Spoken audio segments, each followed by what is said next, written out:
I used to think evenings like this meant something. Charleston sunsets have a way of convincing you that life is soft, gentle, almost forgiving. The sky wears peach and lavender, the harbor breeze carries salt and jasmine. Jazz glides like silk through the night air. Tonight should have been a celebration, a moment where family gathered around at the same table and smiled without hidden barbs or quiet resentments. I arrived early, my navy dress smoothed my hair, curled my heart carefully gathered into hope. I carried a small gift bag with a handwritten card tucked inside, the kind of thoughtful detail I have always believed counted, even when no one else seemed to notice. The rooftop restaurant shimmered under string lights, every table polished and glowing. The private area my mother insisted I reserve looked like something out of a Southern wedding magazine, all gold accents and crystal glasses, a trio playing live jazz under the warm glow of lanterns. For a moment, I let myself imagine belonging, imagined laughter and warmth and clinking glasses, imagined feeling like more than just a workhorse the family called when there was a crisis or a bill to pay. I spotted Evan already in the center of it all, half-finished drink beside him, and that familiar glow of self-importance radiating off him like heat. Amber sat next to him, graceful and hopeful, unaware of the fault lines she was marrying into. My parents were there too. Mother adjusting her pearls as if polishing her own perfection, father holding a bourbon jaw set in that familiar military stillness. I stepped forward, gift in hand, smile trembling but earnest. This I thought could be the night things shift. Maybe showing up all these years would finally mean something. Evan looked up and saw me. His expression shifted first neutral, then amused, then sharp, with something mean-edged and eager to perform. "Well, look who made it," he announced, loud enough to command attention. "The loyal nurse always showing up after the real action is over." A few chuckles rippled across the table, small and nervous. I breathed in, let it pass, extended the gift. "Congratulations, Evan. And Amber, I am truly happy for you both." Amber reached instinctively, kindness flickering, but Evan lifted a hand like a stop sign. "Hold on." His voice dropped into that arrogant drawl he used when he thought he was clever. "This table is for family only." Time paused. It did that thing trauma moments do, where sound blurs and sight sharpens and your body becomes a stage for humiliation to climb on and take center spot. My pulse thudded at the base of my throat. "I am family, Evan," I said softly, forcing my voice not to tremble. Mother looked away, smoothing her napkin into a perfect rectangle, refusing to meet my eyes. Father sipped his bourbon jaw. Locked silence, thick as armor. Amber opened her mouth, uncertainty trembling at the edges of her smile. Evan leaned back, smug and swaying slightly. "Not tonight, you are not. We only have room for immediate family. There is a seat for you over there."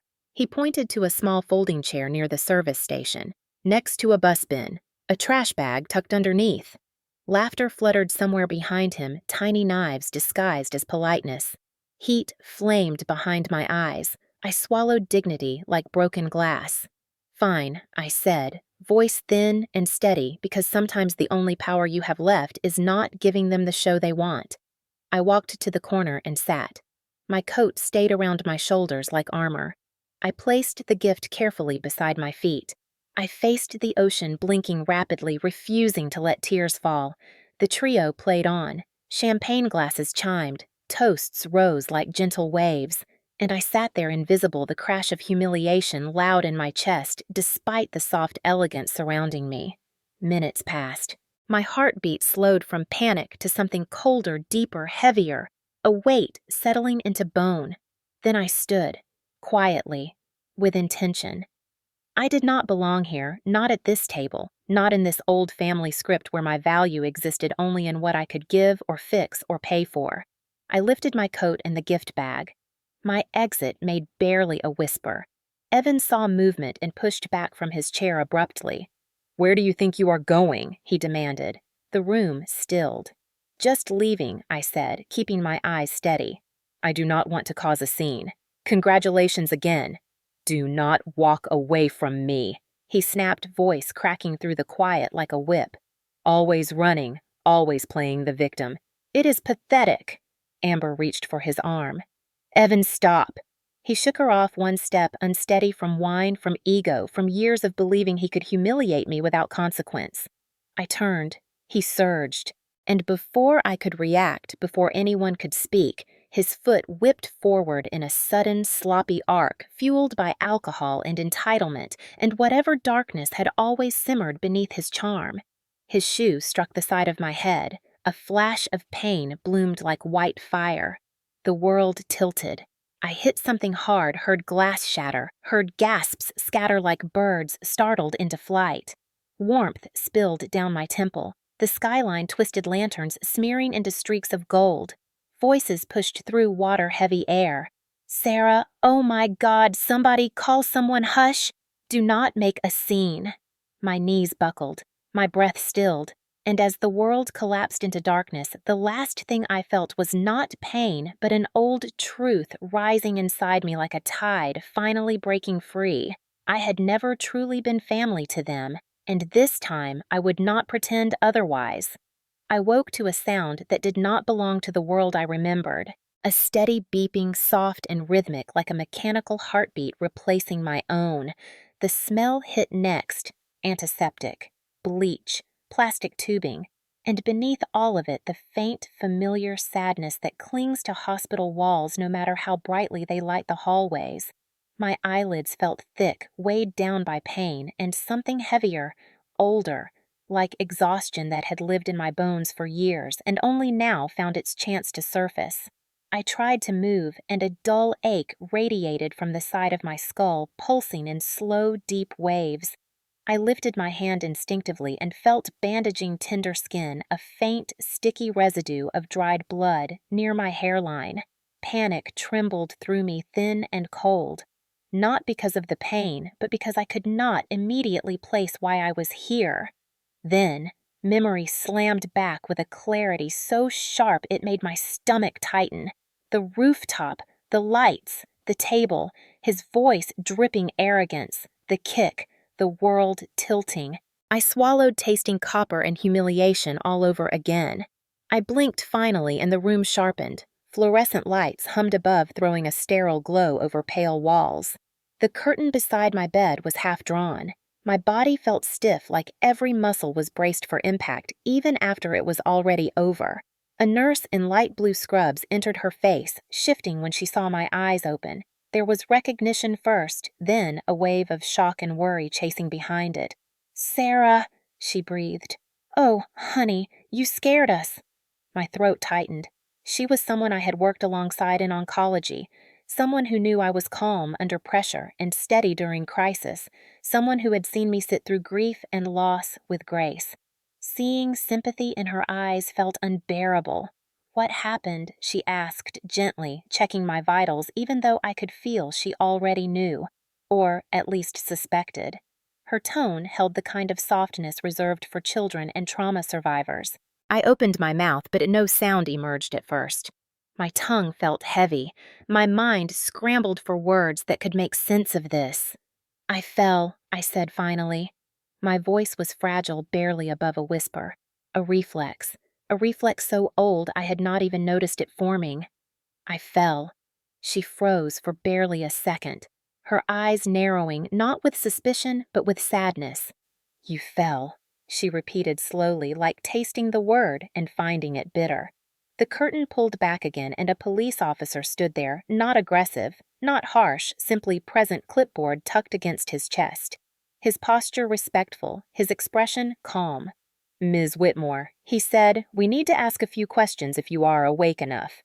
My heart lurched. Shame burned hot beneath my skin. Shame for being hurt. Shame for needing help. Shame for being seen. He went on, "Your family reported that you had an accidental fall at a restaurant." The nurse beside me inhaled sharply, just enough to show she did not buy it. Neither did he. I nodded once already, trying to protect the people who would not protect me. "Yes." I fell. His eyes softened just slightly. "Ms. Whitmore, there were witnesses who said something else may have happened. You do not have to be afraid to tell us the truth." I stared at him, words trapped in a cage built long before this night. Fear, loyalty, habit, all tangled. It felt absurd, the instinct to protect someone who had humiliated me, hurt me, left me bleeding while others watched in silence. But trauma loyalty is a quiet, stubborn thing. You learn it over years. You attach it to the wrong places. I repeated softer. I fell. The nurse looked away like she could not bear the lie for me. The officer studied me a moment longer, then nodded, not believing me, but respecting the boundary he thought I needed. If you remember anything else or change your mind, please call us. He left. Silence settled heavy and accusing. The nurse exhaled slowly. Sarah, she whispered. Why?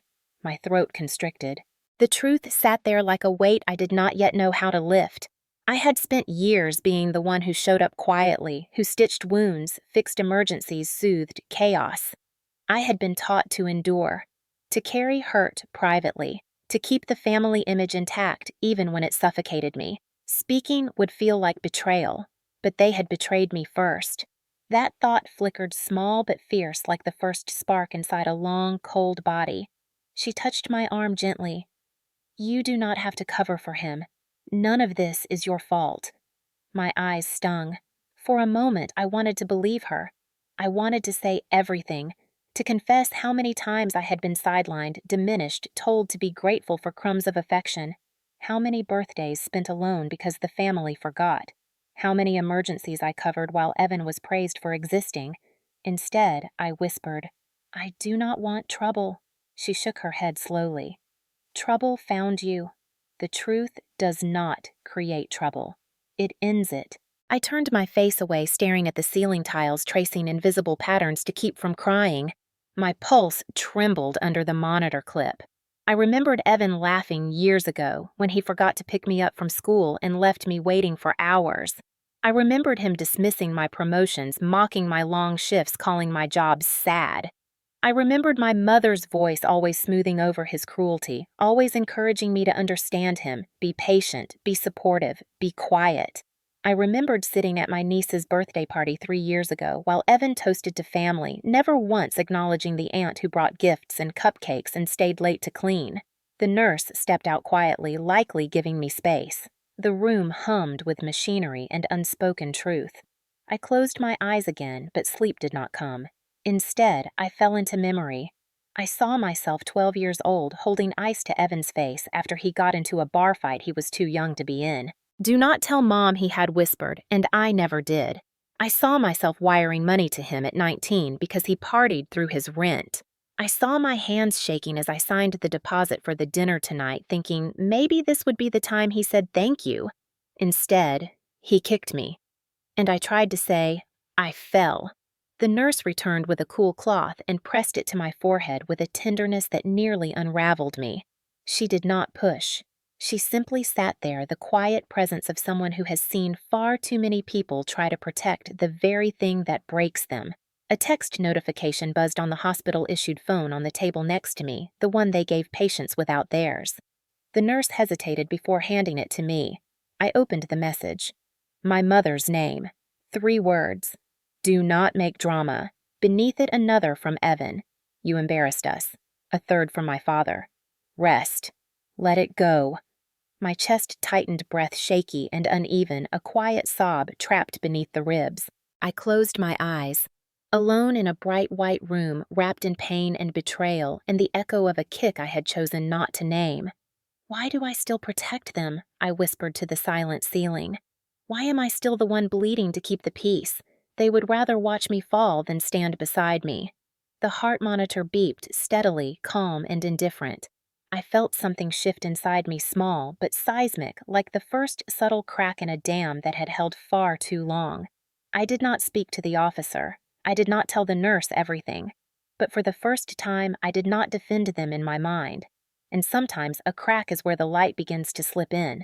I was not born invisible, at least I do not think so. There must have been a time when someone looked at me and saw a whole person instead of a reliable shadow, a quiet safety net stretched under everyone else's recklessness. But if that moment existed, it drowned quietly somewhere in the years when I learned the rules of my role before I even knew what roles were. Growing up in our house felt like living inside a framed photograph that never allowed fingerprints. Everything polished, smiling proper. Father in his crisp military shirts even on weekends, mother in tailored blouses and pearls even at breakfast. We lived a life curated for others' eyes, not for comfort or joy, but for image, for reputation, for what people would say. In the South, especially in families like ours, image was oxygen. You inhaled it or choked, and while the outside world saw a strong father and elegant mother raising two bright children inside those walls, I learned another truth. One child is the sun, the other is the steady ground everyone stands on without noticing. Evan was born with fireworks in his fists, or at least that is how our mother spoke of him. "My brilliant boy," she would whisper, smoothing his hair, as if touching royalty. He would run through the house like a storm in sneakers, and instead of scolding, she would laugh softly, as if the chaos itself proved his greatness. "He has leadership energy," she used to say, and my father would nod proudly.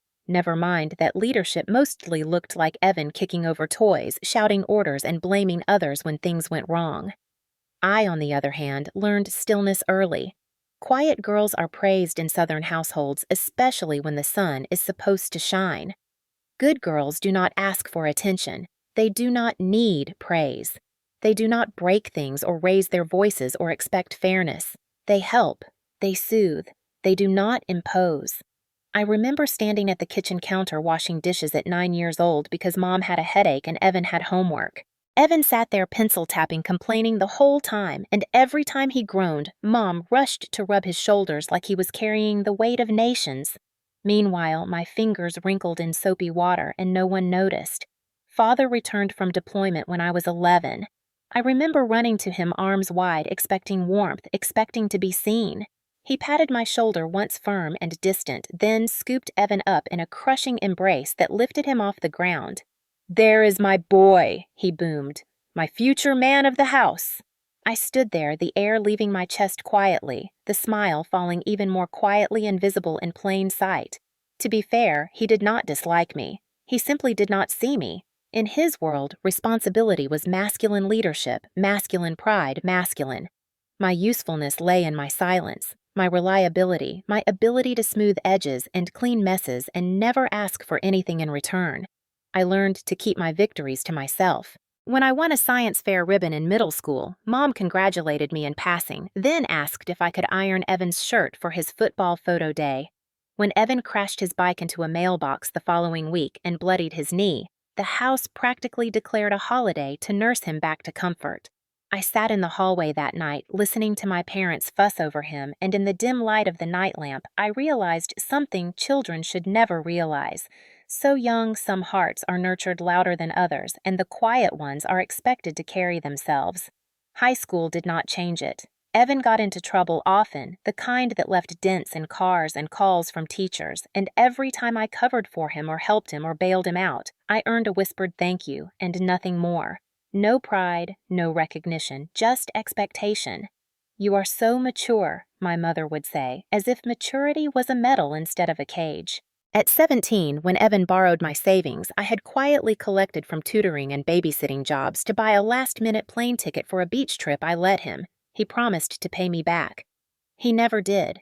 My mother called it generosity. My father called it sisterly duty. I called it normal back then. I had been trained to. I left for nursing school because I wanted a life where care meant something, where tending to wounds earned gratitude, not entitlement. But even then, the pattern followed me. I came home on weekends to help when Dad pulled his back. I used student loan refunds to help cover a repair bill when Evan's car died. I babysat nieces when he partied. I rewrote his resume when he lost his first real job after 2 weeks of showing up late and arguing with his manager. I was the fixer, the support system, the one who never asked to be asked. When my father had minor heart surgery a few years later, I slept on the hospital couch for 3 nights because Mom was too anxious and Evan was too busy networking. Mom said she was so grateful. But I remember waking up on that narrow vinyl couch and realizing she had left a bouquet of flowers with a card addressed to Evan for being such a supportive son. I said nothing. When the pandemic hit, I put on my scrubs like armor and walked into chaos every day. I held hands of strangers as they took final breaths, comforted families through phone screens, swabbed foreheads, and whispered prayers. I came home exhausted, but I kept going. Meanwhile, my family sent cheerful group photos from beach houses and holiday dinners I was not invited to because they did not want to make me feel bad for working. That is how they phrased it. Not to avoid exposing themselves to infection, not out of concern for health, but to spare me embarrassment for not attending. They celebrated Easter with pastel dresses and golden ham glazes and sent me a text saying, "We missed you, but we know you are busy." I ate a hospital sandwich in the staff room while holding a sobbing daughter's hand because she could not enter the ICU to say goodbye to her mother. When I finally saw my family again after months of pandemic shifts, I brought homemade casseroles and a basket of thoughtful gifts, hoping for a sliver of warmth. Instead, Evan lifted his wine glass and joked that I must enjoy the drama of the hospital since I always liked being the martyr. My father laughed. My mother rolled her eyes affectionately at him. I laughed too quietly because my muscles were trained to do so. That is the thing about being invisible. When you have been conditioned to be the caretaker, the peacekeeper, the quiet, strong one, you become fluent in swallowing your hurt before anyone sees it. You become the person who answers calls at midnight, who shows up early and stays late, who sacrifices without expecting anything back except maybe one day a seat at the table. But loyalty without reciprocity is not love. It is servitude, and sacrifices given without acknowledgement eventually rot inside you. Still, I stayed. Still, I gave. Still, I believed that if I just kept showing up one day, they would see me. One day, they would say thank you. One day, I would matter. Instead, I learned the truth of my role in the most public, most humiliating way possible. Years of conditioning had shaped me into someone who protected others even when they hurt me, who said I fell even when I was kicked. But cracks had begun to form. The night in the hospital when I whispered, "Why do I still protect them?" something shifted. A small, quiet truth pushed up through years of silence, tender but unyielding like green sprout-breaking winter ground. Care is beautiful. Sacrifice can be noble. But love without dignity is not love. It is captivity. And I was beginning slowly and painfully to see the bars around me. The morphine hum had faded by the time my phone buzzed again. Morning light pressed through thin hospital curtains in a washed-out gold soft and deceptive like the world outside had not split open while I lay in a white bed replaying the sound of my brother's voice and the shock of his foot striking my skull. Someone had left a small tray of breakfast on the rolling table untouched. The eggs had gone cold, congealing in the shape of disappointment. I stared at them and felt nothing. My head throbbed in a slow, relentless rhythm, each pulse a reminder that pain leaves marks even when we pretend it does not. The phone vibrated again. This time I reached for it, though dread crawled up my spine like an unwelcome hand. Messages lined the screen. My mother's texts came first tidy formal, as if written by someone composing a thank you note, rather than addressing violence against her daughter. "Sarah, dear, we need to talk. This situation is being blown out of proportion. Evan is stressed with the wedding planning. You know how men can get under pressure. I read the words twice. Stressed, wedding planning, men under pressure, as if the orbit of his emotions justified the bruise blooming across my temple like a violet's bruised petal crushed under a heel. Another message followed. Do not let this become dramatic. It will only hurt the family. There it was again. The family. Not my skull. Not my blood. The family. I set the phone aside. It buzzed again, immediately insistent like guilt disguised as urgency. This time, my father.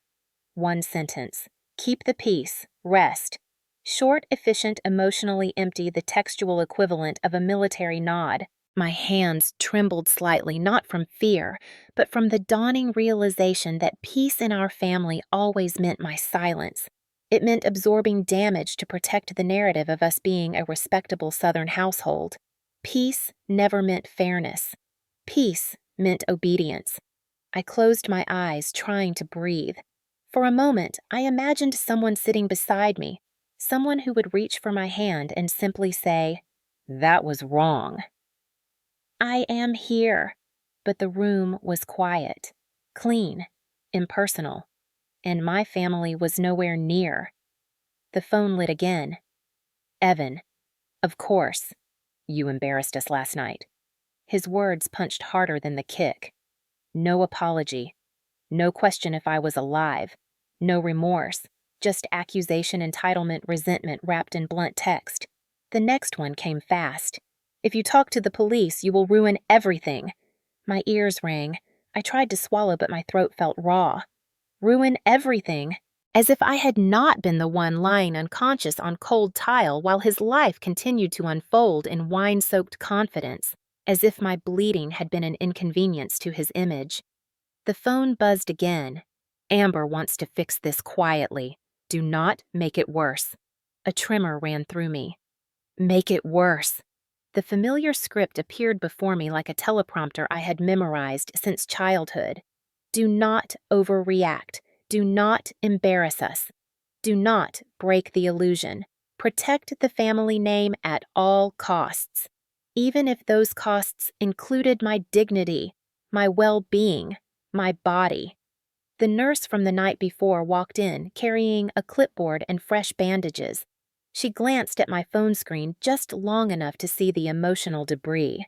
Her expression tightened, not in pity this time, but in a quiet, steady fury that felt protective. She did not comment. She simply set the supplies down and said softly, "You got lucky. Concussions can be unpredictable. Try not to move too fast today. Drink water. Rest." Then she paused, her hand resting on the foot of my bed. Lucky, I echoed, unable to keep the bitterness from my voice. "Yes," she said calmly. "Lucky that you woke up. Lucky that someone called the ambulance.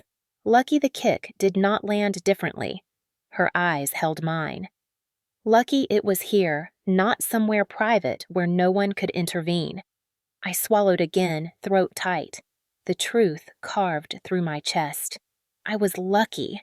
Lucky to wake up to the pain instead of nothing. Lucky to have witnesses. Lucky the CCTV would not let this be swept under the rug like every other incident, every other slight, every other moment when my suffering had been politely ignored in the name of appearances. My phone buzzed. Again. Mother once more. "Honey, let us handle this. Do not make statements. You know how rumors spread here. Think of the community." Another message almost immediately after. "We raised you to be strong. This is not the time to crumble." I stared at the screen until tears blurred the letters into smudges. Raised me to be strong. No. They raised me to endure. They raised me to swallow hurt like communion bread, quiet and holy and unquestioned. They raised me to sacrifice dignity for harmony, to lie in hospital beds claiming I fell. The nurse stepped closer, lowering her voice. "You are allowed to tell the truth. Sometimes saying nothing is still hurting yourself." I shook my head slightly. "I cannot. They will fall apart." She gave me a look that pierced deeper than any medical assessment. "Or maybe they will finally learn to stand without you holding them up." The room felt heavier, as if the air thickened around the truth she had spoken. My phone vibrated once more, this time a voicemail from Amber. I pressed play reluctantly. Her voice trembled thin and hurried. "Sarah, it is Amber. I hope you are okay. Evan said you slipped, but people are talking. My parents are upset. I just think we should get ahead of this. Please do not say anything yet. Call me back." The soft click at the end echoed like a verdict. Not are you safe. Not are you hurting. But do not say anything yet. I rested the phone against my chest, eyes fixed on the speckled ceiling tiles above. White squares, clean, soulless, full of silence. My mind drifted back to that rooftop, the soft glow of lanterns casting honey-colored halos around laughing faces. I remembered my mother's bright pearls glowing like tiny moons. I remembered how she smoothed her napkin instead of meeting my eyes, choosing perfection over protection.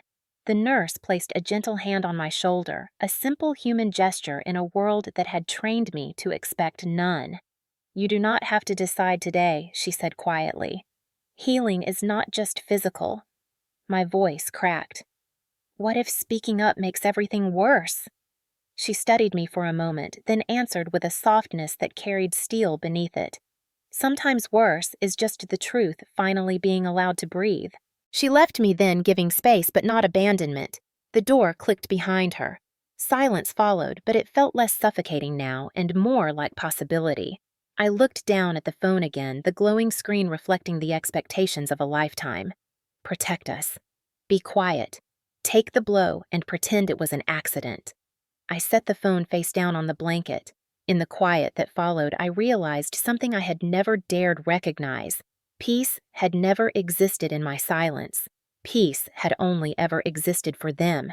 And maybe for the first time, I was beginning to see that silence was not my duty. It was my cage.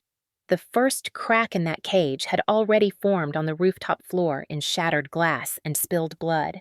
Now others began to spread thin fault lines running under my ribs along the edges of old obedience. I was bruised, hurting, afraid. But for the first time in my life, fear was not telling me to stay quiet. It was telling me I deserved better than this. And that was the most dangerous truth of all. By the third morning in the hospital, the world outside the window looked almost normal, as if traffic still rolled over cobblestone streets, and strangers still walked with coffee cups, and long, slow Charleston mornings still existed untouched by what had happened. But my world was no longer recognizable. The overhead lights hummed. Nurses moved with practiced grace. Machines beeped with patient certainty, and yet everything felt suspended, hovering in the space between the truth and the lie I kept repeating.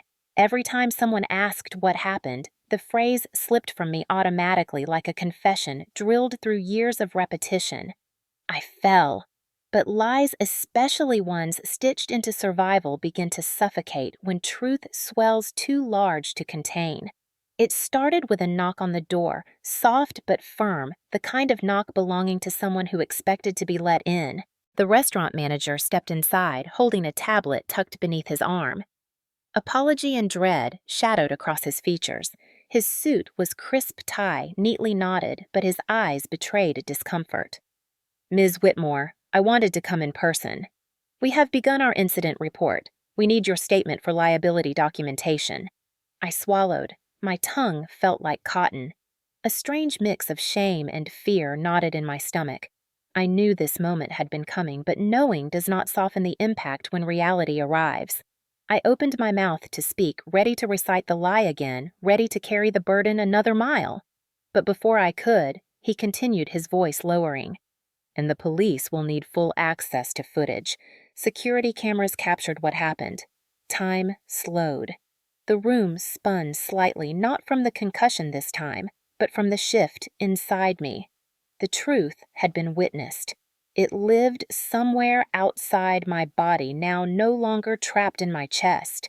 The lie suddenly felt fragile, flimsy, absurd. He hesitated, searching my face for something. Permission, courage, confirmation. "Ms. Whitmore," he said gently, "I saw the footage." That was not a fall. It was quiet in the room. So quiet, the sound of my heartbeat in my ears felt loud enough to echo. For a second, I wanted to disappear beneath the sheets, sink into silence, retreat into the familiar prison where pretending kept everyone calm. But something inside me cracked further, widening into space. Shame washed over me, hot and restless. Not shame for what happened. Shame for still protecting the people who watched me fall and let the world believe it was my fault. I lowered my gaze. My voice trembled, small but real. "I know." He exhaled, relieved and pained at once. "I am sorry, truly. I cannot imagine—" His sentence drifted. He did not need to finish. Some things sit too heavy for tidy endings. He left, allowing privacy, and when the door closed, silence pressed around me again. But it felt different now, not suffocating, expectant. A nurse stepped in next, not my colleague this time, but someone newer, unfamiliar, but kind-eyed. She checked my blood pressure, my pulse, my pupils. Then she paused. "There is a police officer waiting to speak with you again." I froze. The words hung in the air. I nodded slowly, the gesture feeling like surrender and rebellion all at once. He entered after a soft knock hat tucked under his arm, evaluation in his gaze. But warmth, too, the kind given by someone who has seen people break and rebuild. "Ms. Whitmore," he said quietly, "the footage is clear. You do not have to be afraid to say it. This is not your fault. Fear rose instinctively, the old reflex tightening my throat. The reflex to shield the ones who hurt me because the idea of my family fracture had always felt more terrifying than my own bleeding. But fractures had already formed. Families do not break when truth arrives. They break long before that. Truth simply reveals the cracks. I could feel tears gathering a pressure behind my ribs, building like water against failing dam walls. My voice came out fragile, nearly broken. I do not want to destroy my family. He held my gaze with quiet steadiness. They destroyed the moment they chose silence over your safety. You survived. That is not destruction. That is endurance. The dam cracked wider. Air rushed from my chest in a shaky exhale. He continued, "You do not have to file charges today, but we cannot ignore what we know. It is out now. There is no going back to pretending." And somehow those words did not frighten me. They felt like oxygen. He stood, not rushing me, not pressing. "When you are ready, we will talk again." Then he left, and the weight in the room shifted, no longer pressing entirely inward. Moments later, my phone buzzed. Another message from my mother. "They will ask questions. Do not drag our name through this. You know how this town is." My fingers curled around the device, gripping hard enough to ache. She still could not see me bleeding. She only saw reputation. The next message stung sharper. "Remember all we have done for you. Loyalty goes both ways. All they have done." Silence forced itself up into my throat. A bitter laugh threatened to escape, but turned instead into tears. Had loyalty ever gone both ways, I had paid bills, covered mistakes, canceled plans, swallowed hurt. And in return, I had been given distance excuses, condescension, and one empty chair near a trash bin. The door opened again, and for a moment, panic seized me, thinking they had come to confront me in person. But it was not my mother. It was my coworker. She stood at the foot of the bed, eyes full of compassion and anger that was not directed at me. When she spoke, her voice shook slightly, not from doubt, but from conviction. I heard what happened. Not the lie, the truth. My throat tightened. Shame fluttered helplessly. She moved closer, lowering her tone. "I have worked beside you for years. I have seen you hold patients' hands, comfort families, stay hours past your shift. You deserve better than this. You deserve to be safe, to be believed, to be valued." Tears slipped down my temples. I wiped them quickly, embarrassed to cry when I had spent a lifetime being the strong one. She pressed a hand to mine. "Let someone take care of you for once. You do not have to hold the world alone." That sentence cut through me more sharply than any blow. My entire identity trembled. I had always held everything, held everyone. Who was I if I set something down? But maybe the question was not who was I without holding everyone else. Maybe it was who could I become if I finally held myself. She squeezed my fingers once gently. "The truth is already out. Now it is your turn to stand with it." When she left, I stared at the ceiling again. Same tiles, same sterile white, but they seemed less blank now, as if the world behind them had shifted. My phone buzzed again hours later, but this time it was not family. It was the restaurant manager. I answered hesitantly. His voice was firm, almost protective.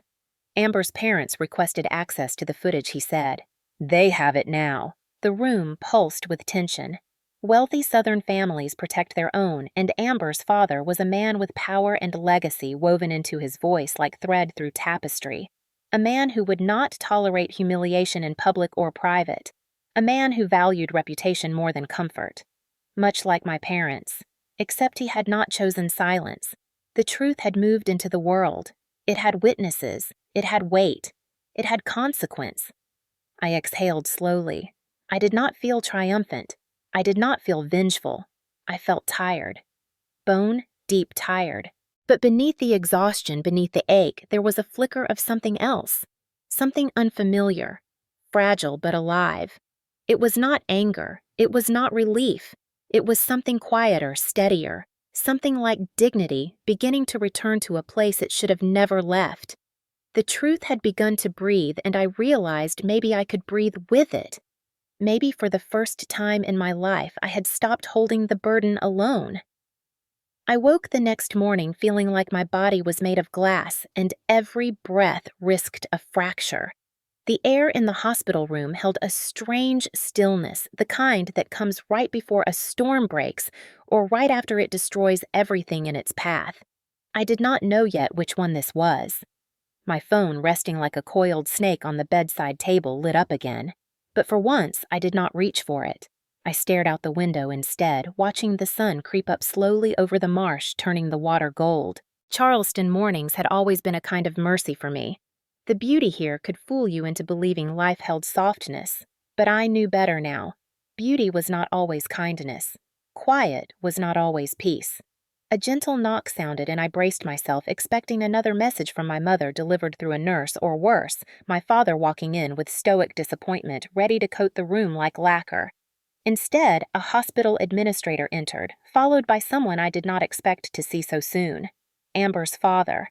He was a tall man with the stiff posture of someone accustomed to power and the heavy silence of a man who rarely needed to raise his voice to command attention. His tie was perfectly knotted, his shoes polished, yet his face looked sleepless, jaw tight as granite. The administrator gave a polite nod, then excused herself, leaving him alone with me in a room suddenly far too quiet. "Sarah," he said my name, sounding strangely formal and heavy in his voice. I tried to sit up straighter, instinct telling me to appear composed, dignified, not weak even here. Old habits of survival. "Sir." I started unsure whether to apologize, defend myself, or simply vanish into the sheets. He lifted a hand, slightly stopping me with a gesture that was not unkind, but certainly final.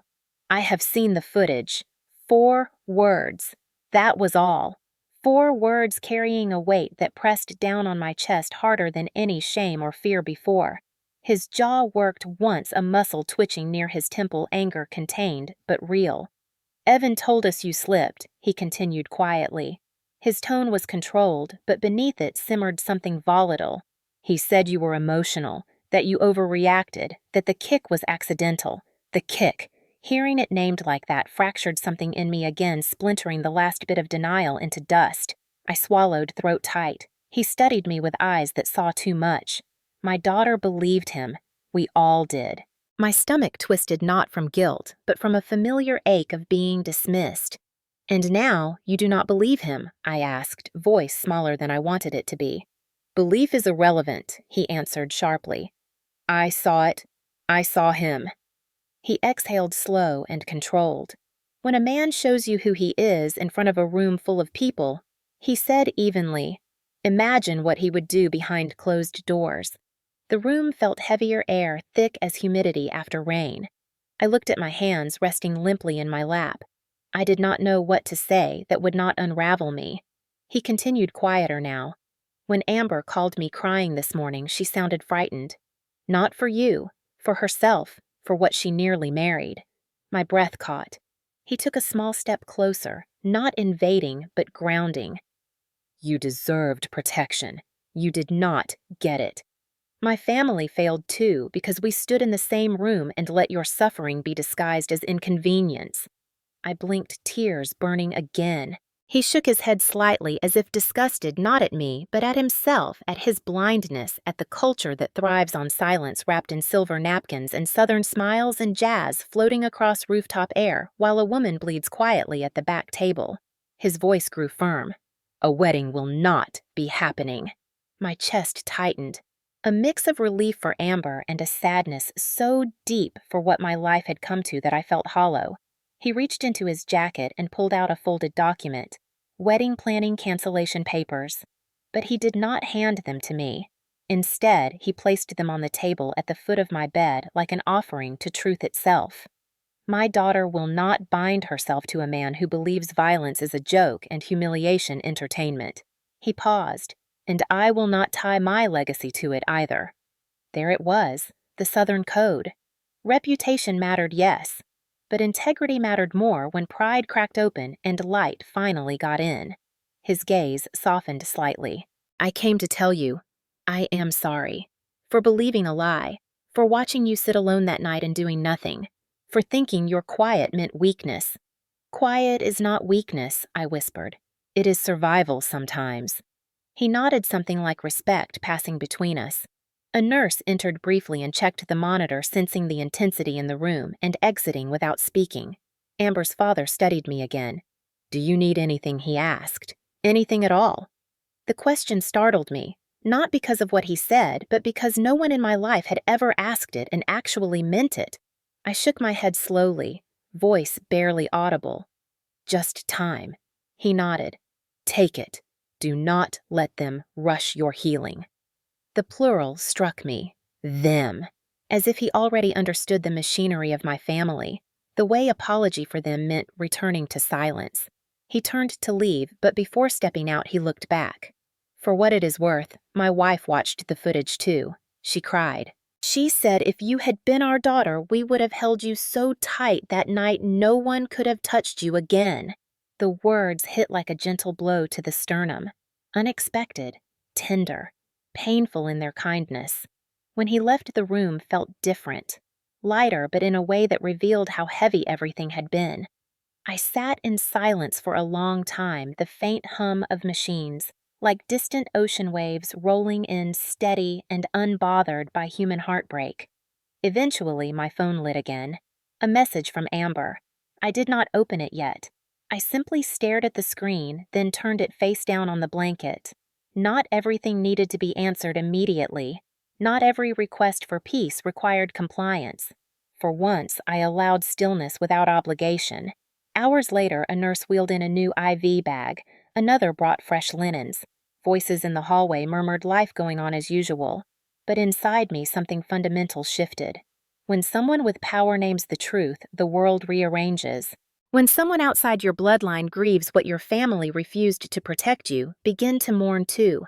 Not just the injury, but the years spent carrying family's weight-like duty instead of love.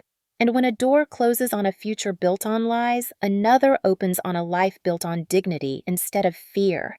I leaned back against the pillow, eyes heavy but mind clear, for the first time in days. The truth had stepped into the open. It could not be hidden again. And neither could I. The morning they came for him, I was still in the hospital, still smelling faintly of antiseptic and fear, and a strange new thing that felt like the early pulse of freedom. I had not spoken to my parents since the barrage of messages demanding silence, demanding loyalty, demanding. I subordinate my experience to family image like I always had. But something in me had shifted so fundamentally that those demands no longer found a home in me. They hit the surface of my skin and slid off like rain on glass. I was propped up slightly in bed, sipping lukewarm tea when the officer returned. I recognized him the moment he entered the room, hat tucked under his arm again, posture straight, eyes clear. He closed the door softly behind him, shutting out the distant hum of pagers and rolling carts. "Ms. Whitmore," he said, his tone respectful, almost gentle. "Based on the footage and witness statements, we have sufficient grounds to move forward." My heart lurched. Fear and relief braided together so tightly I could not tell one from the other. He continued, "We will be serving a warrant today." A pause, a breath, a lowering of voice. "Your brother will be taken into custody." Somewhere deep in my chest, something ached, but it was not sorrow. It was the ghost of old loyalty dying a clean, necessary death. I nodded slowly, fingers tightening around the styrofoam cup until it dented slightly beneath my grip. The officer studied me as though gauging whether I might crumble or breathe easier. Instead, I sat very still, my heartbeat loud in my ears. Part of me wanted to ask him to stop, to say, "Let me handle it. Let me keep the peace like I always did." But another part, the part that had woken up in blood and humiliation on a rooftop floor, the part that had listened to years of quiet disrespect, the part that had always hoped the family would see me without requiring me to bleed for it, first rose up instead. The lie had protected them and destroyed me. The truth might hurt them, but it was the first thing that had ever felt like safety for me. "Do what you need to do," I whispered. His eyes softened. "We also have documentation that suggests ongoing emotional coercion related to reporting the incident." My breath trembled. Emotional coercion. He named what my family called love. When he left the room, seemed to hold still like time was suspending itself for this turning point. I stared down at my hands at the faint tremble in my fingers, and I realized I was not shaking from fear anymore. I was shaking from release. Hours later, my phone buzzed. First, my mother. "Where are you? Do not go near the house. There are police here." This is humiliating. Then my father. "What have you done?" Then Evan. "How dare you?" It was like watching a dam burst from the other side, water rushing outward instead of crushing inward. Every message that once would have sent me spiraling now looked flat, small, frantic, powerless. None of them asked if I was all right. None of them asked if I was safe. They did not understand yet that safety was finally arriving, not in hands outstretched toward me, but in consequences finally landing on someone else. A nurse passed by my room and paused. She had seen families unravel in these walls before. She did not ask what the messages said. She only asked quietly, "Do you want me to take your phone for a while?" I nodded, and she took it gently from my shaking hand, setting it far from reach, like one removes a heavy object from an exhausted patient. I rested back against the pillow, breathing shallowly, heart pounding. I imagined the scene unfolding miles away. A house manicured and pristine shutters perfect and flag flying just so. Police cars in the driveway. Officers knocking on the door. My father opening it stiff as stone pride, cracking like dry earth. My mother behind him, pearl necklace trembling at her throat. Humiliation blooming like a bruise on her face. Neighbors peeking from behind blinds, whispers already forming like vultures circling the Whitmores. Trouble. Violence. "Did you see the lights? Did you hear?" And Evan stumbling from the doorway with that same entitled swagger he had worn since childhood, convinced still that charm and confidence could erase reality. His voice raised indignant, outraged. "This is ridiculous! My sister is dramatic. She always has been." The officers unmoved, stating the charges, placing cuffs around wrists that had never known consequences. For a moment, for the smallest fraction of time, I felt a pang, grief, not for him, but for the girl I had been, who believed my pain had to be swallowed to preserve family. The girl who had believed love meant sacrifice until there was nothing left of her. That girl deserved better, and the ache I felt was for her. Then the pang dissolved, replaced by something stronger. Justice did not always roar. Sometimes it exhaled quietly like this, a long, slow breath after years of holding one in. A chaplain passed by and paused, checking if I needed comfort. I shook my head. For once, I did not want to be soothed. I wanted to feel every second of this clarity. Word came later that Evan had been booked, mugshot taken, charges filed, public intoxication, aggravated assault, interference with medical reporting. The officer returned once more to update me formally. He stood by my bed again, hat under his arm, voice steady. "He is being processed now. There will be a no-contact order put in place. You will not have to see him." "Thank you," I murmured, meaning it in a way deeper than etiquette. He hesitated before speaking again, tone softer. "You did the right thing." The first tear slid down my cheek, then, not from pain, not from fear, but from a release so deep it felt ancient. After he left, the nurse returned my phone. Calls missed, messages cluttering the screen like debris after a storm. My father. Silence would be best right now. Do not speak to anyone. My mother. This is cruel. You are tearing us apart. Evan, you are dead to me. I stared at the final message. It should have hurt. But instead, something entirely different washed through me. Lightness. Distance. A boundary finally drawn not by me begging, but by someone removing themselves. I whispered into the quiet room voice, steady, almost calm. I was never alive to you in the first place. In the hallway, I heard someone laughing at a nurse's joke, life moving forward indifferent to family collapse and the tremors of personal rebirth. I lay there battered but awake in a way I had never been. For the first time in my life, someone else carried the consequences.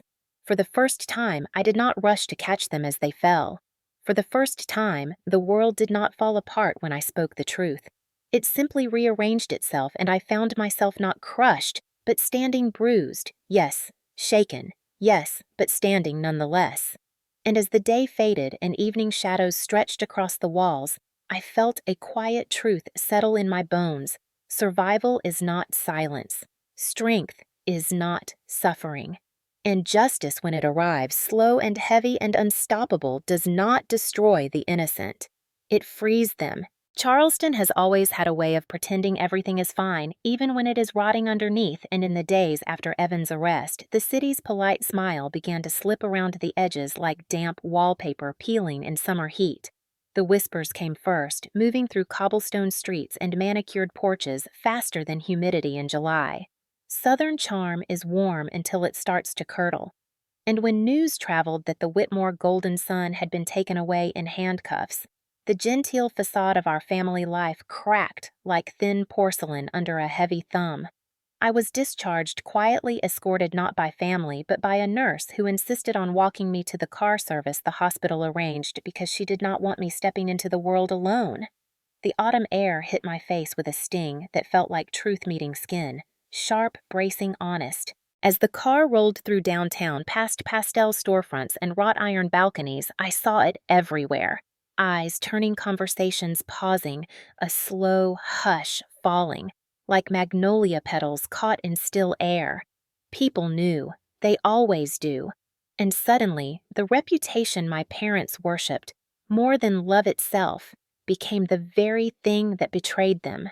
When I reached my townhouse, the street was quiet, sweet tea scent drifting from a neighbor's open window, wind rustling Spanish moss like whispers sliding through lace curtains. Everything looked deceptively peaceful, but the peace was only mine now. Not borrowed, not begged for. I rested on my couch, bruised face, cooled by a soft pillow, and before long, my phone lit with calls I let ring unanswered. Hours passed like thick syrup, slow and heavy, and then came a knock on my door. I stiffened, heartbeat skittering. I opened it to find my aunt, my mother's older sister, standing there in a pressed blouse and pearl earrings that glimmered like tiny judgment beads, except her face held something else: weariness, resignation, a truth she had carried too long. "Word travels fast," she murmured as she stepped inside without waiting to be invited, the privilege of family habit lingering in her movement. She looked at me, her eyes tracing the faint bruise still lingering like an unwelcome shadow. "I heard what happened," she said quietly.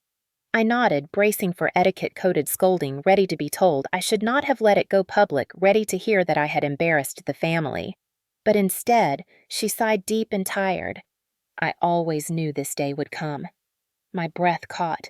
She sat, folded her hands, pearls clicking softly against each other like restrained guilt. "Your mother called me crying. Said you ruined everything. Said you betrayed them." I swallowed throat tight. "And you," she continued softer, "what you did was survive." I blinked hard. She looked away for a moment, staring at my living room as if seeing memories layered on top of furniture. "You know," she whispered, "your mother always protected him, always believed his charm, his promises. Some women spend their lives loving a man who never learned to love anything but himself." She paused, voice thick. She raised one too. The ache inside me tightened. She reached, squeezed my hand briefly like someone touching a wound, knowing it still hurt. "The community is choosing sides," she said, "and they will choose comfort. They always do. It will get worse before it gets better." I exhaled slowly, a quiet acceptance settling deep. She stood to leave, smoothing her shirt as if pressing dignity into place. "You did the right thing," she said before walking out, "even if they hate you for it for a while. Maybe especially then." The door clicked shut behind her and silence returned, but a new kind of silence. Honest, spacious, not suffocating. The next day brought another wave. My mother's voice arrived first through a voicemail brittle as old lace but sharp enough to cut. "Everyone is talking," she snapped. "How could you do this to us, Sarah? How could you humiliate your own blood? He needs support right now. Family sticks together, not tears each other apart." I closed my eyes, letting the sound wash over me, no longer piercing, just distant thunder rolling away instead of toward me. My father's call came next. his voice low, controlled, splintered with something between anger and wounded pride. "I am disappointed," he said, as if disappointment was a weapon. As if my skull cracking was an inconvenience compared to his pride. "You should have come to us. We could have handled it privately. You should have protected your brother." I hung up. The world did not collapse. Hours passed. Then another knock. My neighbor, Mrs. Palmer, a sweet widowed woman who baked lemon bars for every new resident in a 5-block radius, stood on my porch holding a casserole dish covered in foil. Her hands shook slightly. "People will talk," she whispered, "and they will say cruel things. Let them. You rest. You heal. You are not alone here." The kindness cracked something in me, the kind of crack that lets breath in after drowning. After she left, I opened the blinds and watched a couple walking their dog slow down near my parents' house across town in my mind's picture, imagining curious glances, murmurs hidden behind polite smiles. Southern judgment is never loud. It is soft, sugar-coated lethal. And I had stepped out of the role they assigned me, caretaker, quiet, backbone keeper of secrets, and nothing tempts social exile here like a woman who stops performing obedience. Later that evening, news reached me through a coworker's text. Engagement called off. Amber returned the ring. Her parents canceled payments to the venue. Vendors notified quietly. The wedding dissolved like morning mist under rising heat. My phone buzzed again, a final message from my mother. Words brittle and skidding across the surface of her denial. "You destroyed everything. Come home and apologize." I almost laughed. Apologize! The word felt foreign in my mouth, now no longer a reflex, no longer a currency. I traded to stay loved. I set the phone down and let silence answer. Outside, porch lights flickered on across the neighborhood like sentinels standing guard over well-groomed lawns and fractured illusions. The world looked calm, but something in me steadied further, like roots finally settling deep in new soil. They were unraveling. Their story was collapsing. The community that once clapped for their Christmas cards and garden parties now whispered behind manicured hedges. And for the first time in my life, their unraveling did not feel like my emergency. I thought of Evan in a holding cell somewhere, charm stripped bare, fury fermenting into fear. I thought of my mother pacing lace-curtained rooms clinging to pearls like prayer beads. I thought of my father sitting stiff in his study, whiskey untouched, facing the mirror without his favorite lie. And I sat in my quiet home, bruised but whole, not fixing, not cushioning, not absorbing. Let the town whisper. Let the polished image fall. Let the fractures show. Some things need to break so truth can breathe. And sometimes the only way a woman becomes free is when everyone who benefited from her silence finally starts to feel her absence. For the first time in years, I did not feel alone in my house. I felt present, solid. Here. The fallout had begun, but instead of burying me, it was burying the lie. And I was finally learning what it felt like to live above ground. The knock at my door 3 days later did not sound like desperation at first. It was soft measured, the kind of knock you give when you are trying to look composed, even though your world is crumbling behind you. I stood still in the living room, the murmuring of the kettle in the kitchen, filling the silence while my pulse thrummed against my ribs. For a moment, I considered pretending I was not home, letting silence be my boundary. But boundaries are muscles you build slowly, and mine, though growing still, trembled with old reflexes. So I walked to the door and opened it. My mother stood there. Her pearls were on, of course. Even in collapse, she armed herself with symbols. Her cardigan was neatly ironed, her makeup freshly applied, but something in her eyes had broken its perfect shell. They glistened with a brittle shine, not from grief for me, but from the humiliation of a reputation wounded. In her hands, she held a casserole dish wrapped carefully in a towel, as if baked comfort could patch the wound she never acknowledged. "Sarah," she whispered, voice trembling like thin glass in a cold breeze. "Please, let me in." I stepped aside. Habit. She walked in like someone entering a church for confession, but determined to rewrite the scripture on her way to the altar. She set the dish on my counter, smoothing the towel as if order could return through neat lines and pressed edges. When she turned to face me, I saw exhaustion etched into the corners of her mouth. Not the exhaustion of empathy, the exhaustion of being forced to face truth in public. "You look thin," she murmured. "Tired.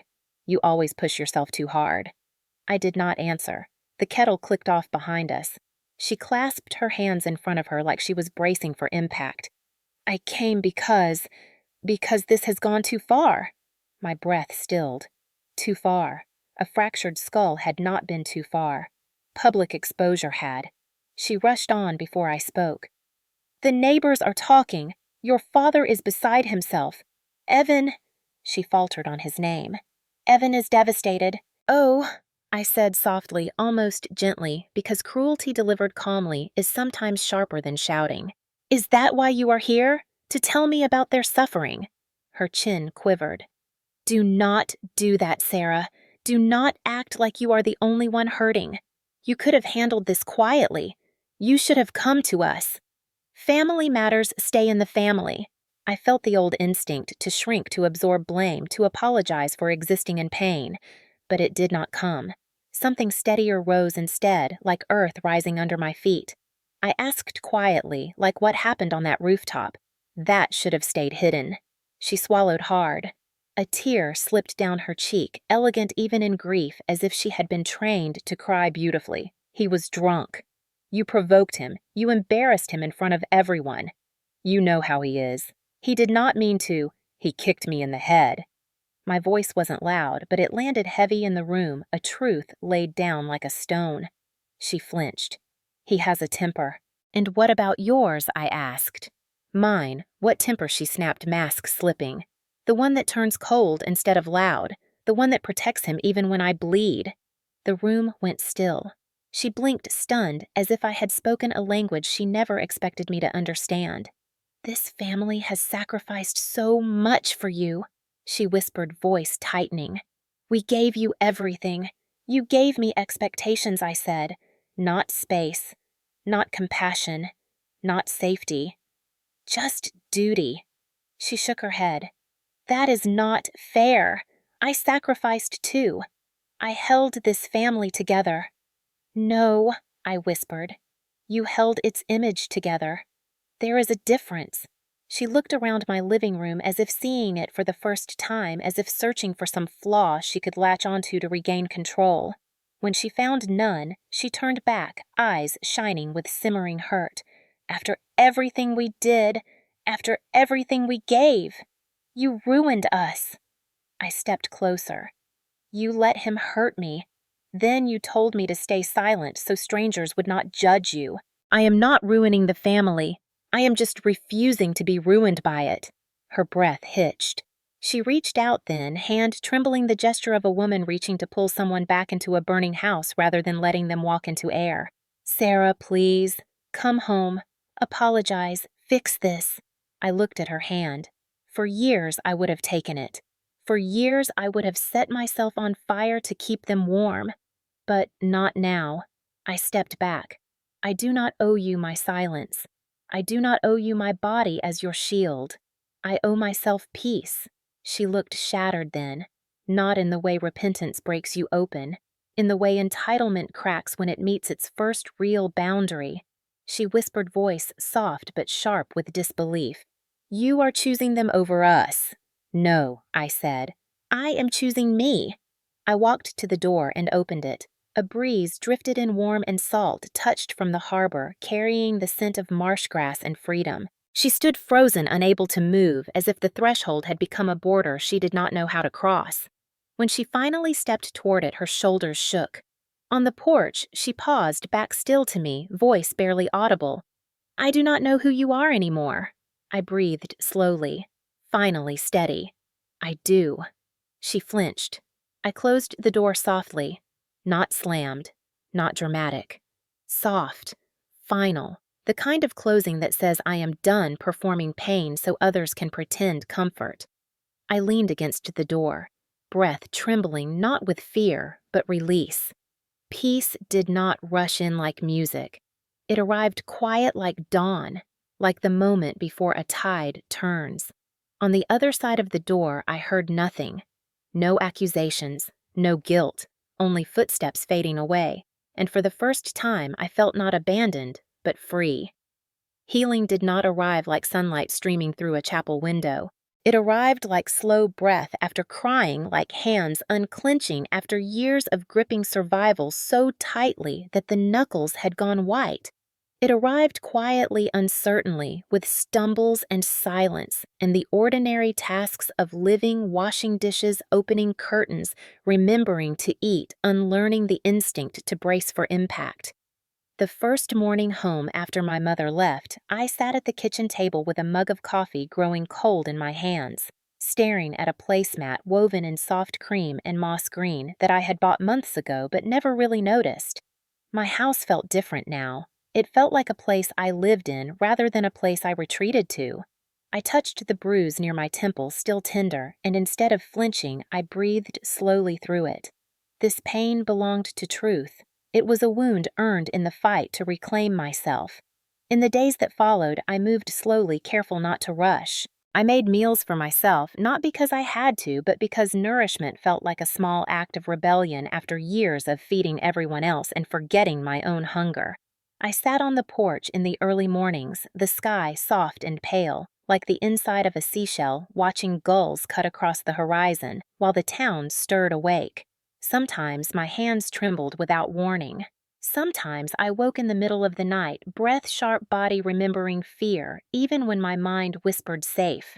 Old reflexes do not disappear with a single break in the pattern, they dissolve grain by grain, like sugar stirred into warm water. One afternoon, I found myself in a quiet aisle of a bookstore downtown. The air smelled like dust and lavender from sachets tucked among handmade journals. I traced my fingers over the spine of a book about childhood roles in dysfunctional families. I did not buy it. Just touching it felt like acknowledgement enough for now. Healing does not need to be rushed. Naming truth is a form of medicine on its own. I did, however, buy a cookbook with gold lettering and photos of warm soups and roasted vegetables and sweetberry crumbles. I told myself it was for nourishment, but really it was because the idea of cooking for joy rather than survival felt revolutionary. My therapist would later tell me that reclaiming pleasure is often one of the last things survivors allow themselves. It felt like something sacred. The first session I attended with her, I sat stiffly on a soft couch that smelled faintly of citrus oil and lavender. She had warm eyes and the kind of voice that made you feel like confession could be a soft thing instead of a sharp one. "Why are you here today?" she asked. I almost said because my family is falling apart. But the truth rose instead, simple and slow. Because I finally stopped falling for them. The words startled me. They startled her too, but she only nodded like she had been waiting for me to hear myself. We talked about roles, about loyalty, about how love without safety is not love, but dependency dressed up as devotion. She said something that lodged into my ribs like a seed. Survival is not the same as living, and you have been surviving for a very long time. When I left her office, the world looked sharper, not harsher, just clearer, as if fog had lifted from my eyes.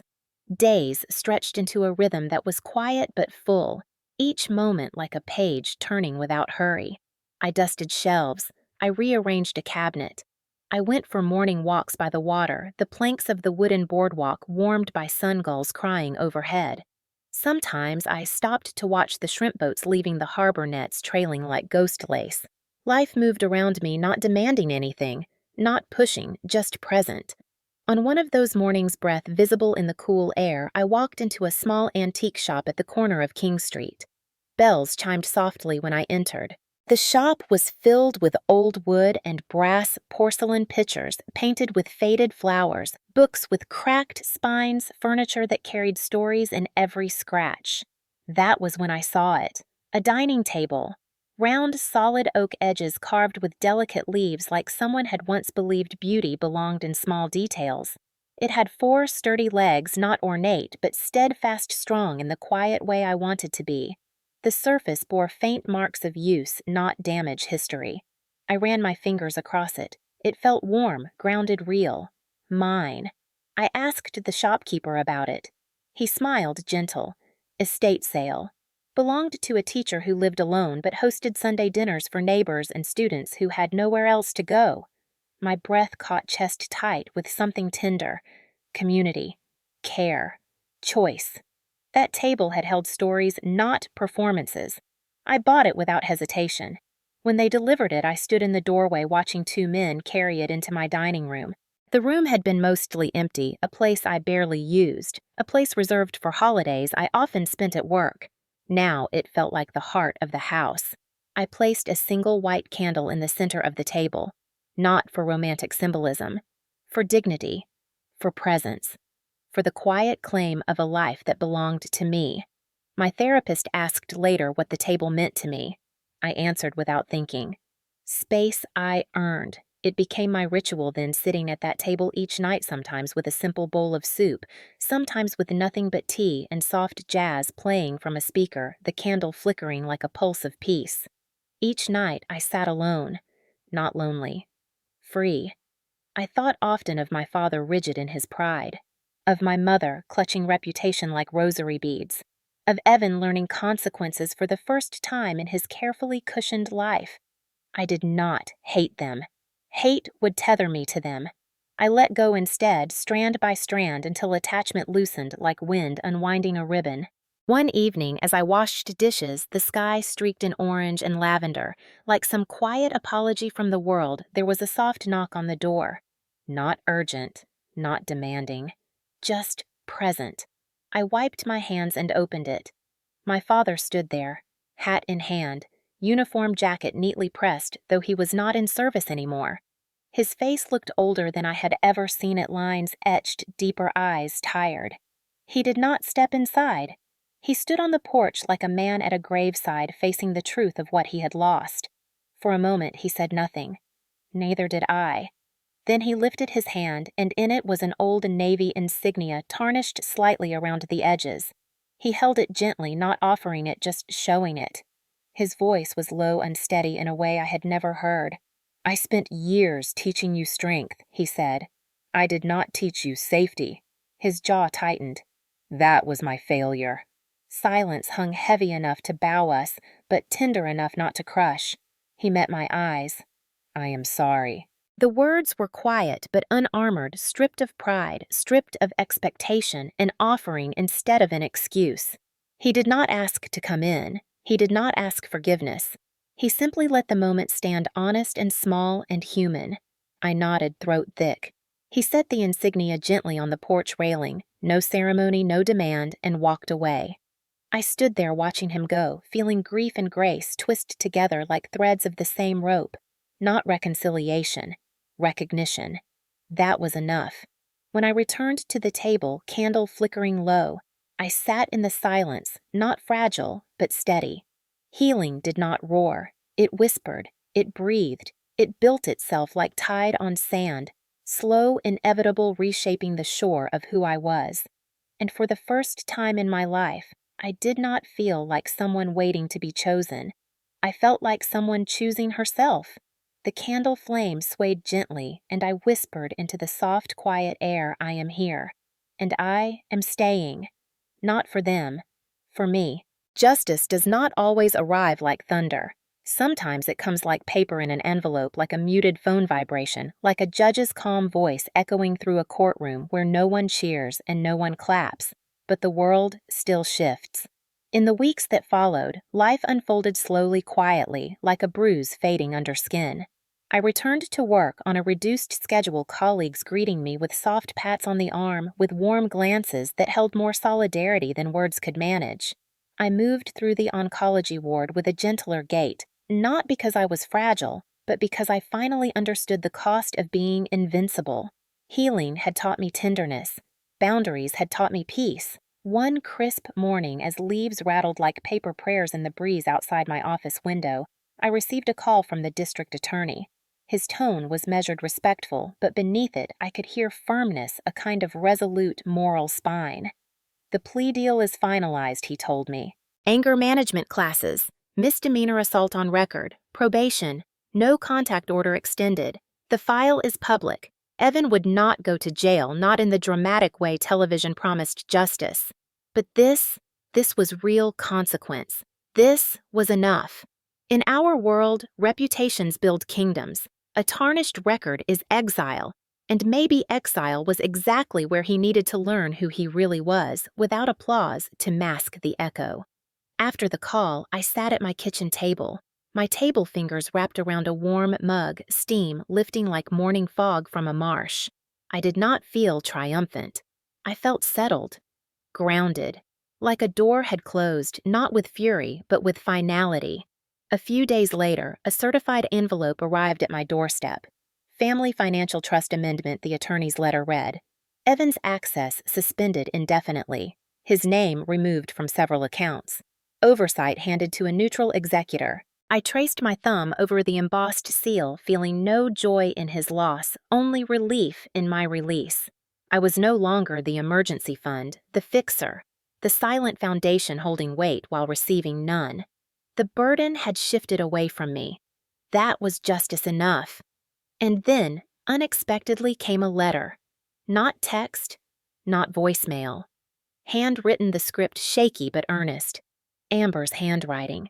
Inside, she wrote of apology not performative but raw, trembling. I saw who he was when it cost me something, she confessed. And I see who you are now. And I hope one day I become brave in the way you are brave. She thanked me not for pain, but for truth. For refusing to let her walk into a life of thin apologies and hidden wounds. I folded the letter gently and tucked it inside a drawer. Not as a trophy.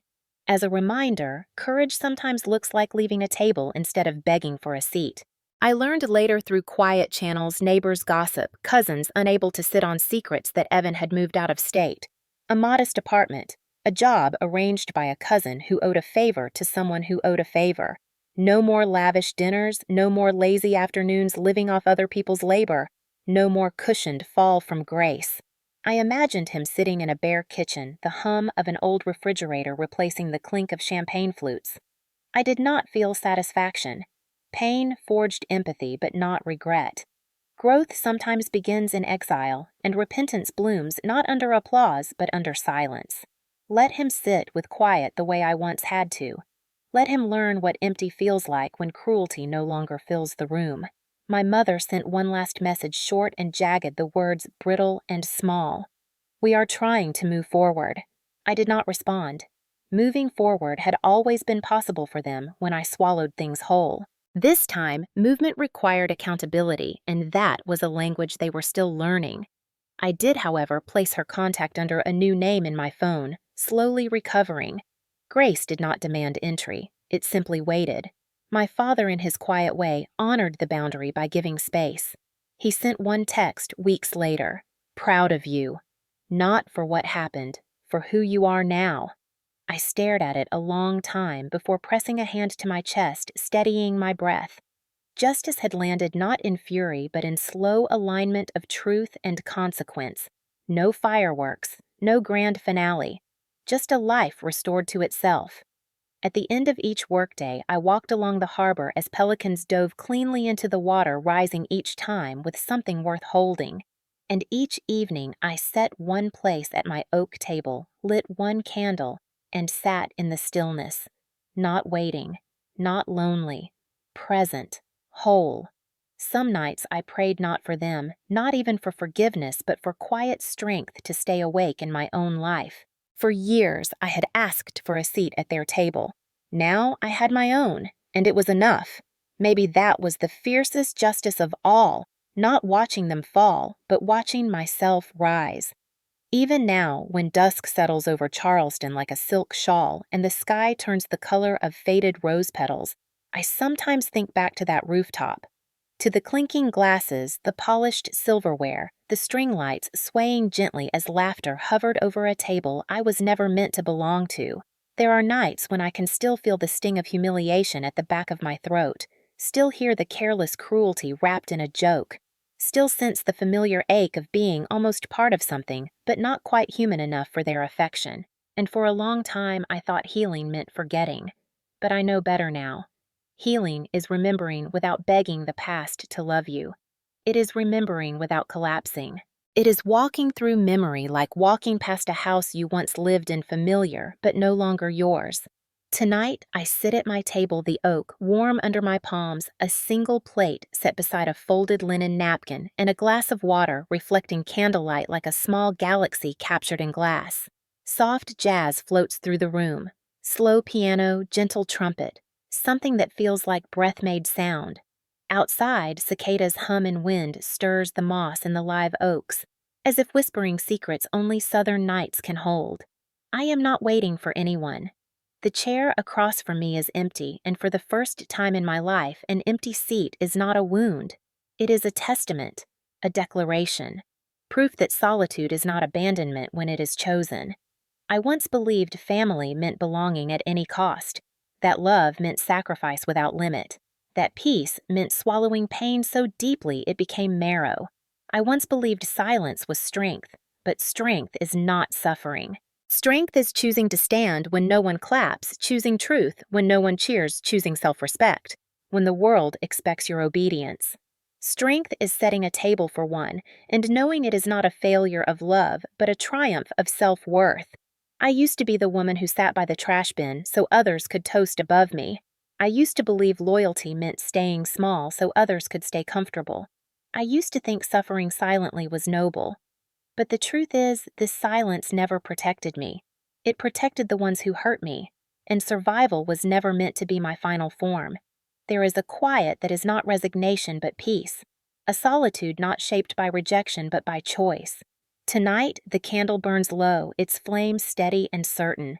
I lift my fork to my lips, not because anyone is watching, not because hospitality demands performance, but because I am hungry and I deserve to be fed. Self-love is not loud. It is not a grand speech or a dramatic scene. Sometimes self-love is a warm plate on a wooden table, a soft napkin, a steady breath, a whisper in the dark, saying, "I am here." Sometimes self-love is simply staying. Not for them. For me. I do not hate my family. Hatred is just another version of attachment, and I am learning the art of release. I wish them healing. I wish them clarity. I wish them the courage to face themselves in the mirror without flinching to learn that apology is not defeat and humility is not humiliation. If grace comes to them, I hope they recognize it. But I no longer exist as their cushion, their shield, their quiet sacrifice. My life is no longer a buffer for their denial. I am not their silent stagehand anymore. I am not the family's scaffolding. I am not the steady ground for someone else's pride. I am my own foundation now. There will be days when grief pulls up a chair at this table anyway, when memory knocks at my door uninvited, when part of me aches for a version of love that never existed. Healing does not erase longing. It simply teaches you how to hold it without letting it hollow you out. And when those days come, I will light my candle anyway. I will sit here in the quiet anyway. I will choose myself anyway. Because once you taste the air outside the cage, you never go back willingly. Once you sit at a table built by your own choosing, every other table feels too small. So here I am. The lights low, the room still, the night honest, a fork in my hand, a life in front of me. There is no applause, no audience, just breath and presence and peace settling into my bones like a gentle tide. And I whisper to the quiet not as a plea, not as a prayer, but as a truth earned the hardest way possible. I begged for a seat at their table until I remembered. I am a woman capable of building my own. And now that I am seated here, warm light brushing my face, my heartbeat steady in my chest, I finally understand this table is enough. I am enough. And I am home. Maybe you know what it feels like to sit at a table where everyone smiles except you. Maybe you have felt that sting in the chest when someone laughs at your pain and calls it a joke. Maybe you have stood in a room full of people who share your blood, yet treat you like a stranger, like background noise, like a supporting role in a story you were born into but never invited to speak in. I know that feeling. I carried it for years like a quiet stone in my pocket, heavy and familiar. And if you are here still listening, it tells me something about you. It tells me you know something about strength that does not shout about dignity, that grows in silence, about the kind of courage that blooms not in the spotlight, but in the quiet corners of your life when no one is watching. There is a certain kind of pain that only those who have been overlooked can recognize. A certain heartbreak only the dependable one understands. The one they forgot to appreciate because you never asked for applause. The one they leaned on until your back ached and then forgot to invite when it was time to celebrate.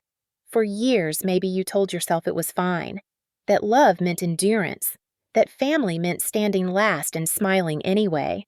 Maybe you believed that if you stayed small enough, quiet enough, loyal enough, they would eventually turn and see you. But sometimes when you finally stand, when you finally say enough, the world does not clap. Sometimes they call you dramatic, ungrateful, difficult, and walking away feels like tearing off a piece of your own heart.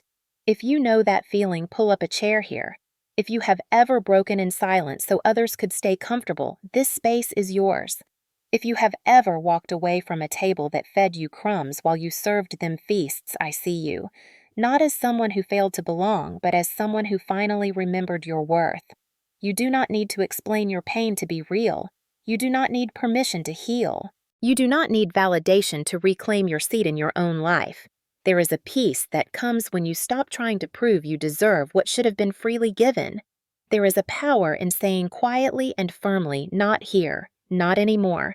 Tonight, if you are sitting alone at your own table, I hope you light a candle. Not because someone is coming, but because you showed up for yourself. Let the flame remind you that stillness is not emptiness, that solitude is not failure, that choosing yourself is not selfishness, but rebirth. And if there is a voice in you whispering that you are weak for hurting, let me tell you the truth, it takes extraordinary strength to love people who have not yet learned how to love you back without conditions. It takes grace to leave without slamming the door. It takes courage to rebuild without bitterness. So if you are in that place, quiet and aching and learning how to breathe without asking permission, speak to me here. You do not have to say your whole story. Share only what your heart is ready to place down. Tell me if you have ever been the quiet one who finally stood up. Tell me if you have ever paid the price for peace and found it was worth it. Tell me if you are building your own table now, piece by piece, breath by breath. You do not sit alone here. There are others like you gathering strength in silence, finding their voice after a lifetime of holding theirs back. You are allowed to rest now. You are allowed to take up space now. You are allowed to choose yourself now. And if no one has said it to you before, let me say it clearly, I am proud of you. Stay a moment, share your story. This is your table too.